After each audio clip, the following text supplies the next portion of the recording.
Antonin Sertilland, um filósofo e teólogo francês, em sua obra A Vida Intelectual, num dos mais variados trechos que o livro apresenta, existe um que eu gosto muito.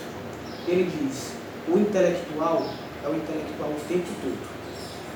Eu vou adequar esta frase ao estudante. O estudante, quando ele realmente é estudante, ele é estudante o tempo todo. Mas o que seria esse estudante o tempo todo? É um estudante que ele tem as suas prioridades. Eu nomeio como prioridades estudantis, em detrimento de fetiches estudantis. A prioridade estudantil é quando o aluno ele tem como principal meta o resultado a longo prazo. Ou seja, é aquele aluno que segue à risca o que fala São Tomás de Aquino a respeito da amizade. O amigo é aquele que ama as mesmas coisas que você e rejeita as mesmas coisas que você. Então o aluno, o estudante, quando ele é verdadeiramente estudante, ele não se prende a prazeres passageiros.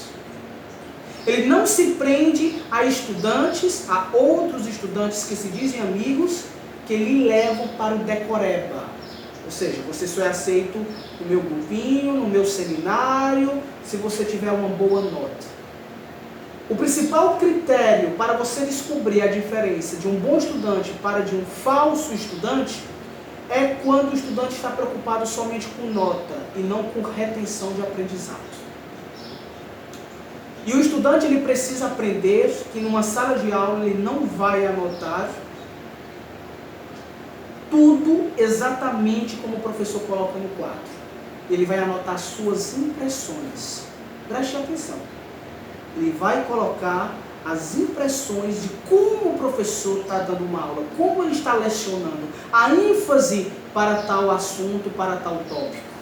E aí na sua casa, longe de qualquer desorientação, longe de qualquer vício, longe de qualquer perturbação, longe das coisas que não lhe agregam, você vai estudar.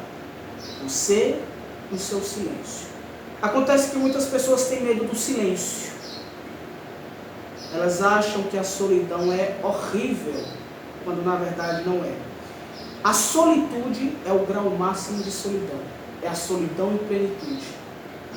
Porque você sente uma necessidade de autoconhecimento através do estudo, através dos desafios. Aliás, qual a vida de estudante? Como deve ser a vida de um intelectual?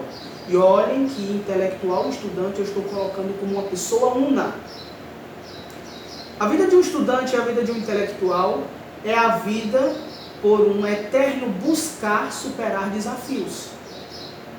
Viu aquela conta de matemática que você não desempenhou bem êxito em resolvê-la? Tente de novo. Leu aquele texto de literatura, ou então descobriu uma nova classe gramatical que não compreendeu muito bem? Tente de novo. Tente pelos exercícios. E principalmente, tente por sua realidade. Incorpore tudo o que você está aprendendo na sua realidade. Descobriu uma palavra nova em português? Utilize no seu dia a dia. Porque você vai se tornando mais amigo de palavras desconhecidas. Descobriu um cálculo novo de matemática? Utilize quando você for fazer uma compra no supermercado. Você vai treinar aquilo que você está aprendendo. Descobriu uma escola literária? Procure ver no seu cotidiano, na sua família, se tais pessoas não são, por exemplo, adeptas de determinados costumes e hábitos de uma escola literária, literatura. O falso estudante não. O falso estudante ele tem o que eu chamo de fetiche estudantil. Ele se preocupa não somente a resultados de curto prazo, mas ele se preocupa com resultados que têm uma limitação cognitiva. É aquele estudante que precisa tirar nota boa a todo custo, porque senão ele vai se matar. Ele vai ser o burro da turma. Isso já denota uma submissão à opinião alheia. E outra, esse estudante, ele tem um grave problema. Ele vai apenas reter aquilo que lhe convém. e não vai aprender o que é necessário para a sua realidade. É aquele estudante que tem como principal fetiche apenas se utilizar do que ele considera como importante. É aquele estudante que dá um supravalor à matemática, porque aparentemente é importante no Exame Nacional do Ensino Médio, mas é aquele mesmo estudante que, se quiser se preocupar com literatura, ainda vai se preocupar com uma coisinha aqui, uma coisinha ali. De resto ele vai esquecer porque considera uma matéria irrelevante. Então o principal fetiche do estudante, ou seja, aquele estudante falso, é separar as matérias em graus de importância perante não somente o que ele considera como prioridade, neste caso uma falsa prioridade, mas um atendimento alheio nas expectativas do outro. Ah, você gosta de filosofia? Filosofia é coisa de gente desocupada. Então você para de gostar de filosofia porque acha isso. Nossa, como você é inteligente, você sabe cálculos matemáticos. Houve uma época em que muitos filósofos, que eles eram estudantes, eles queriam saber tudo. Claro que eles se aprofundavam numa coisinha, mas eles sabiam um pouquinho de tudo. E aí, ao passar do tempo, houve essa drástica forma de pensar que você deve ser puxado mais para humanas e outras pessoas devem ser mais puxadas para exatas e outras para a natureza. Então, tenha em mente que o intelectual é intelectual o tempo todo e o estudante, quando verdadeiro, é estudante o tempo todo. Ele não tem tempo para separar, ele não tem tempo para decoreba, ele tem tempo para aprender. E aprender, ele sempre aprenderá, caso queira. E caso ele realmente queira, pode ter certeza que ele vai conseguir. E uma dica importante que eu vou dar a você que esteja me assistindo: leia.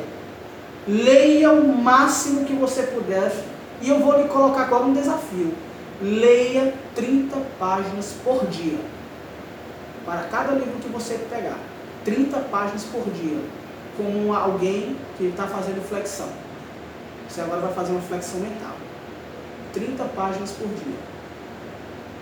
E leia de tudo. Adestre o teu imaginário para depois você conseguir galgar nas outras matérias. Aprenda a incorporar na sua realidade elementos fictícios.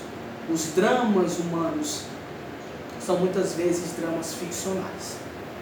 Então, ao bom estudante, sucesso, mérito, saiba discernir o que é uma prioridade verdadeira e o que é uma prioridade de um fetiche estudantil.